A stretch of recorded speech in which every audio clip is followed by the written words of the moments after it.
યાત્રાધામ અંબાજીમાં ભરાનાર ભાદરવી પૂનમના મેળા માટે તૈયારીઓ શરૂ કરવામાં આવી છે। તાલુકા પંચાયત તેમજ મંદિર ટ્રસ્ટના અધિક કલેક્ટર દ્વારા ફૂટપાથ ઉપર હંગામી પ્લોટ પાડીને તેની હરાજી પ્રક્રિયા શરૂ કરાઈ છે।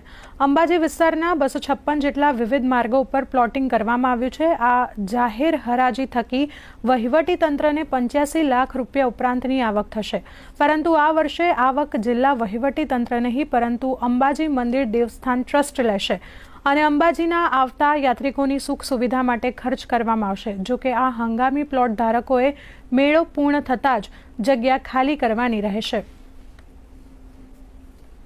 આ સાલ પણ તાલુકા પંચાયત વહીવટી તંત્ર અને ગ્રામ પંચાયત અંબાજી વહીવટી તંત્ર દ્વારા લગભગ 256 પ્લોટોનું ફૂટપાથ ઉપર હરાજી કરવામાં આવી રહી છે। બિલકુલ ટ્રાન્સપરન્ટ હરાજી થઈ રહી છે। ગઈ સાલ પણ આ બાબતે 85 લાખ જેવી માતબર રકમ માતાજીના ભંડારામાં જમા કરવામાં આવી હતી। એમાંથી ખર્ચ થાય છે તે ગ્રામ પંચાયત દ્વારા મંદિરમાંથી લેવામાં આવે છે।